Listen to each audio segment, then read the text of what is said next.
23 நாயன்மார் குரு பூஜையில் இன்னைக்கு சோமாசி நாயனாருடைய குரு பூஜை. இன்றைய வைகாசி மாதம் ஆயிலை நட்சத்திரம். இந்த நட்சத்திரத்தில் வரக்கூடிய இந்த நாயன்மார் என்ன செஞ்சார், எங்கே பிறந்தார், எப்படி முக்தி அடைந்தார். சோழ வடநாட்டில் திருவாம்பூர் அப்படின்னு சொல்லக்கூடிய ஊரில் இந்த சோமாசிமார் நாயனார் பிறந்தார். இவர் என்ன செஞ்சாருன்னா, சிவ அடியார்களுக்கு அமுது கொடுத்தார். அமுதுன்னா சாப்பாடு போடுறது. ஒரு அடியார் சாப்பாடு அப்படின்னு வந்துட்டாங்கன்னா அவங்கள உட்கார வச்சு அவங்களுக்கு என்னென்ன தேவையோ அந்த பொரியல்லேருந்து பதார்த்தத்துலேருந்து ஸ்வீட்லேருந்து பழத்துலேருந்து எல்லாமே வச்சு சமையல் செஞ்சு அந்த ஒரு அடியாருக்கு அமுது படைப்பார்.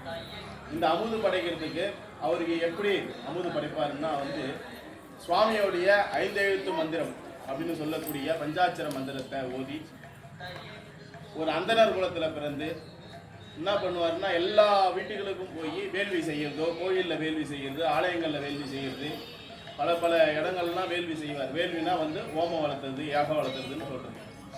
அப்படின்னு பற்றி பல ஊரில் வேள்வியெல்லாம் செஞ்சு அடியார்களுக்கு இல்லை அப்படின்னு சொல்லிட்டு, இல்லைன்னு சொல்லக்கூடாது, அந்த நிலைமைக்கு இல்லாத அவங்களுக்கு அன்னப்பாலிப்பு நிகழ்ச்சி செஞ்சார். அடுத்தது பார்த்தீங்கன்னா, திருவாரூரில் இந்த சுந்தரமூர்த்தி நாயனாருக்கு இவர் ரொம்ப நெருங்கிய நண்பராக இருந்தார். அப்படிதான் நண்பனாக இருந்து திருவாரூர் பல ஆலயங்களை சீரமைச்சு சிவபெருமானை எல்லாரும் கும்பிடணும், எல்லாரும் சுவாமி பற்றி தெரியணும் அப்படின்னு சொல்லிட்டு எல்லாருக்கும் இது பண்ணார். சுவாமியால் ஆட்கொள்ளப்பட்ட ஒரு நாயன்மார் தான் நம்ம சோமாசி நாயனார். இந்த நாயனூர் இன்னைக்கு வைகாசி ஆயிலை நட்சத்திரத்தில் சுவாமி ஆட்கொண்டு அவருடைய திருவடியில் ஐக்கியமாக்கினார். அடுத்ததாக பார்த்தீங்கன்னா, வருகின்ற 12ஆம் தேதி வியாழக்கிழமை 4 நாயன்மாருடைய குரு பூஜை. யாருன்னு பார்த்தீங்கன்னா, திருஞான சம்பந்தர் 63 திருஞான சம்பந்தர் வருவார். நம்ம 4 திருஞான சம்பந்தர் வருவார். 2 சில திருஞான சம்பந்தர். அடுத்தது பார்த்தீங்கன்னா, திருநீலகண்ட யாழ்ப்பாண முருகநாயனார் சுவாமிக்கு பூ தொடுத்து கொடுக்குறவங்க.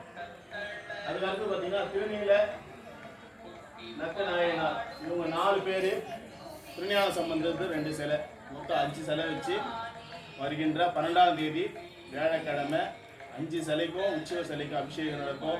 4 சிலை 3 சிலை கோயிலை சுற்றி வரும், ஒரு சிலை மட்டும் வீதி விழாவுக்கு போவோம். எல்லாரும் உங்களுக்கு தெரிஞ்சவங்களையும் கூப்பிட்டு எல்லாரும் விழாவை சிறப்பிக்கணும். ஒரே டைமில் 4 சிலையுமே 4 மண்டபத்தில் கோயிலை சுற்றி வரணும். அது 2 மண்டபமா இல்லை எப்படின்னு பார்க்கலாம், அந்த டைமில் பார்க்கலாம். கோயிலை சுற்றி வரணும். அது முடிச்சுட்டு திருஞான சம்பந்தர் மட்டும் வீதி விழாவுக்கு போய் வருவார். வாய்ப்பு கொடுத்த அனைத்து அடியார்களுக்கும் திருவடிகளுக்கும் எல்லாரும் பிரசாதம் கொடுத்துருவாங்க.